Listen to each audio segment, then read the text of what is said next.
दोस्तों आज हम आपको बताते हैं कि ईरान ने इसराइल के साथ क्या किया और इसराइल की कितनी तबाही हुई। आइए जानते हैं इस वीडियो में।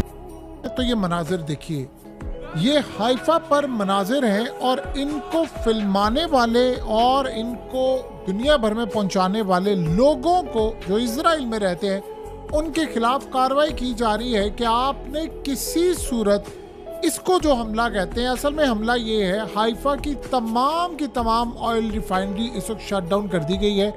इतने ईरान ने हमले किए हैं, इतना तबाहकुन हमला किया है कि आप ये सोचे पैरालाइज कर दिया है इन्होंने हाइफा को।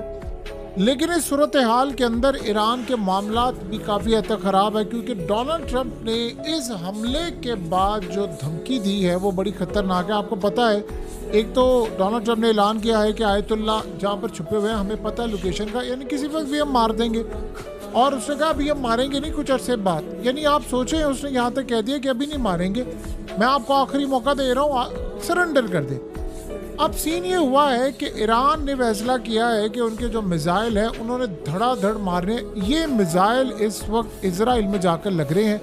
डोनाल्ड ट्रंप असल में इस बात से शदीद खफा है, गुस्सा है कि ईरान के जो हमले हो रहे हैं, मिसाइल जो उसके जाकर लग रहे हैं वो असल में डायरेक्ट जाकर हिट हो रहे हैं और इसराइल का पूरा डिफेंस सिस्टम इस वक्त पैरालाइज है। अब आप ये सोचें कि उन्होंने किया क्या है। डायगो गार्सिया जो बेसिकली एक मिलिट्री बेस है, ये इंडियन ओशन में है अमेरिका के पास, वहाँ पर इनके B-52 बॉम्बर्स जो हैं वहाँ से उड़ रहे हैं और यानी वहाँ पर पूरी तरह स्टेशन हो गए हैं। अब इन्होंने वहाँ से अटैक करना है, तकरीबन आप ये समझ लें उसको 4 घंटे लगेंगे तकरीबन, क्योंकि वो ईरान से 3500 किलोमीटर दूर है और 4 घंटे लगेंगे उसको उड़ते हुए, और उसने जाकर करना है ईरान पर अटैक। अब आप ये सोचें, वो 14,000 किलोमीटर की रेंज रखता है और आप सोचें 14,000 किलोमीटर तक आपने उड़ना हो तो आप बगैर किसी चीज़ के उड़ सकते हैं। सो इस सूरत हाल के अंदर अब उसने किया क्या है कि ईरान को स्ट्राइकिंग रेंज में मुकम्मल तौर पर रख लिया है, क्योंकि ये हमले इतने ख़तरनाक है इसराइल पर जो हो रहे हैं कि अमेरिका के डिफेंस सिस्टम पर सवालात उठना शुरू हो गए हैं। डोनाल्ड ट्रंप ने क्या कहा है, एक तो उसने कहा है कि B-52 इनके यानी जो तैयार हो चुके हैं, अब इन्होंने करना क्या है कि इन्होंने वहाँ से उड़ाना है, वो ईरान की तरफ जाएंगे, एयर स्पेस को इस्तेमाल होगी और सम टाइम आपको ईरान में दाखिल होने की भी ज़रूरत नहीं है। इन्होंने अगर स्ट्राइक करना हो तो ये करेंगे क्या कि पीछे से स्ट्राइक करेंगे, यानी इंटरनेशनल एयर स्पेस से स्ट्राइक करेंगे, क्योंकि B-52 बॉम्बर क्रूज मिसाइल को इस्तेमाल करके तकरीबन समझ लिया 2500 किलोमीटर की रेंज के अंदर अटैक कर सकता है। उसको ईरान में एंटर होने की जरूरत है, वो इंटरनेशनल एयर स्पेस से ही अटैक कर सकता है। सो लिहाजा लॉन्ग रेंज मिसाइल में इस्तेमाल कर सकते हैं, सेफ डिस्टेंस पर रह सकता है।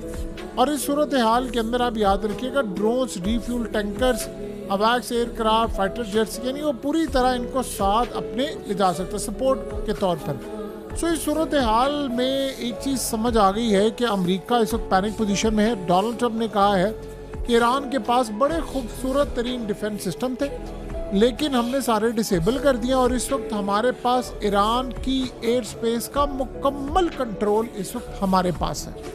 हम जब चाहें आयतुल्ला को हिट कर दें, जब चाहें मार दें, जब चाहें हम पूरे का पूरा ईरान तबाह कर दें। अब हमारे कंट्रोल में सारे का सारा ईरान आ चुका है। यानी आप ये सोचें कि ईरान के खिलाफ जो जंग है उसमें अमेरिका कूदा हुआ है। मसला सिर्फ ये है कि ईरान के जो स्ट्राइक हो रहे हैं इजराइल के ऊपर, वो अमेरिका से हजम नहीं हो पा रहे कि इतने ख़तरनाक स्ट्राइक है। दुनिया भर में बेइज्जती हमारी हो रही है, क्योंकि थर्ड भी इस्तेमाल करने वाले अमेरिकी हैं जिन्होंने इसराइल में डिप्लॉय किया हुआ है। तो आप ये सोचें कि अब इस सूरत हाल में इन्होंने ऐलान कर दिया है, इसराइल ने अपनी आवाम को कहा है कि ठीक है, ईरान के अटैक्स हो रहे हैं और बड़े तबाहकुन हो रहे हैं, तिल अवीव उजाड़ दिया है, बड़े पैमाने पर हाइफा की तबाही हो रही है, हर तरह से तबाही हम फेस कर रहे हैं। साथ उसने क्या कहा है, उसने साथ ये बात की है कि एक बात ज़हन में रख लेना कि इसके बाद की जो सूरत हाल है उसमें ज़्यादा से ज़्यादा हम 7 से 14 दिन के अंदर अंदर पूरी ये जंग जीत लेंगे और ईरान के अंदर आयतुल्ला को भी हिट कर देंगे और उसके बाद तमाम की तमाम चीज़ों को तबाह करके आगे ले जाएंगे। आप अभी सब्र करें, ये जो ईरान इस वक्त हमारी हाइफा को तबाह कर रहा है, तिल अवीव को कर रहा है, इसको मैनेज करेंगे। ईरान ने उधर ऐलान किया है तमाम के तमाम रेजिडेंट्स को, यानी जो हाइफा में रहते और तिल अवीव को रहते हैं, कि आपके पास टाइम थोड़ा है, इमीडिएटली आप तेल अवीव और हाइफा छोड़ दें। अगर इसके बाद आप लोग मारे गए तो फिर जिम्मेदार आप लोग होंगे, ये ज़हन में रख लीजिएगा। हमने आपको पहले ही वार्न कर दिया, ये जो आप सोच रहे हैं कि आप बंकर्स में चले जाएंगे, फलाना चले जाएंगे, हम अटैक कर रहे हैं फौजी तनसीबात पर, मुसाद के हेडक्वार्टर्स पर, दीगर चीज़ों पर हमने सब कुछ उड़ाना शुरू कर दिया। आपको मोहलत दे रहे हैं, आपके पास टाइम की कमी है, आप इमीडिएटली अपने अपने शहरों को छोड़कर चले जाएं, वरना उसके बाद अगर आप इस दुनिया से रुखसत हो जाते हैं तो हमारा इसमें कोई कसूर नहीं होगा। हमने आपको बड़ा क्लियरली बता दिया है।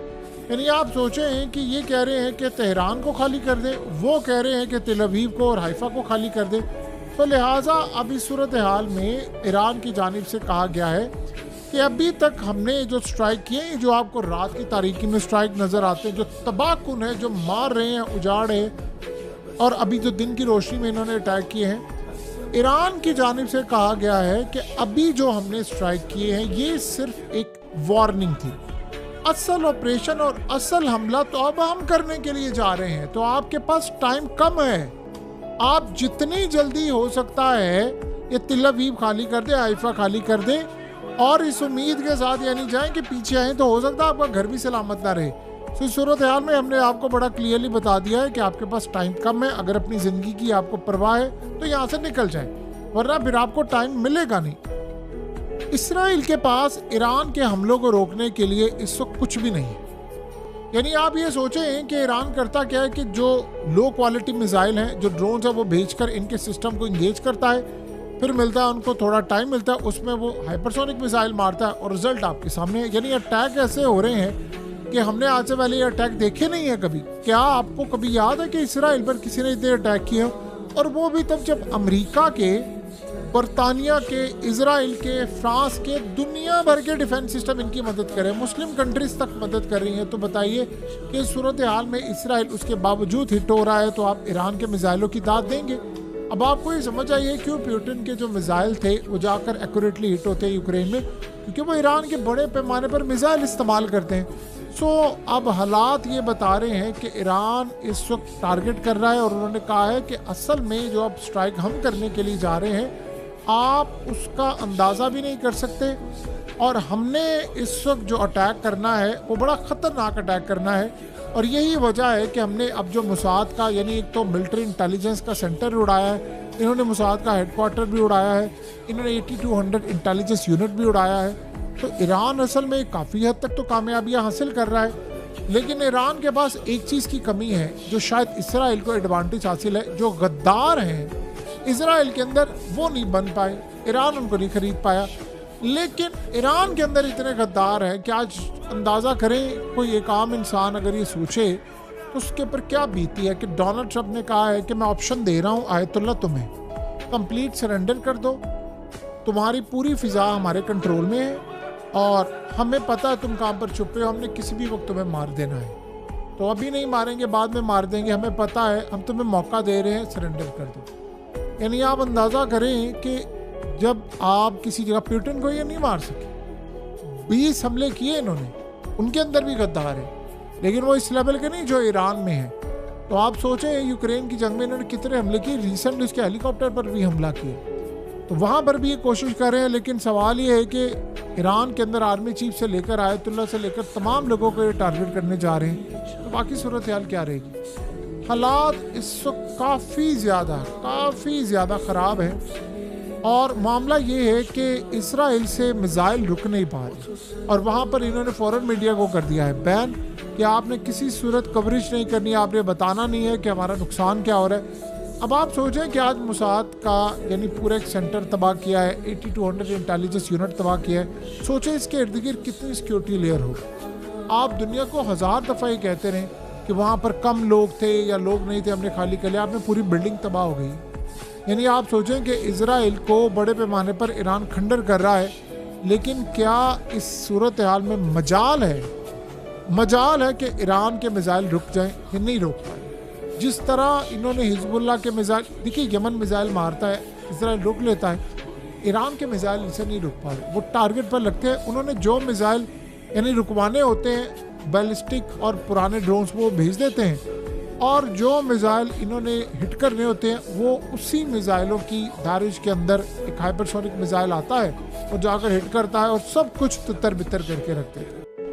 तो हालात अब ये बता रहे हैं कि मामला काफ़ी हद तक ख़राब हैं चीज़ों के लिए, और इसराइल पैनिक में है कि ईरान के हमले हमसे रुक नहीं पा रहे और इसीलिए वो अमेरिका को ड्रैग करके इस जंग में ले आया है। सवाल ये है कि अगर अमेरिका इस जंग में आ सकता है तो फिर 57 इस्लामिक मुल्क ईरान की मदद करने के लिए क्यों नहीं आ सकते। लेकिन अफसोस ये है कि मदद किसी ने नहीं करनी, और ये बात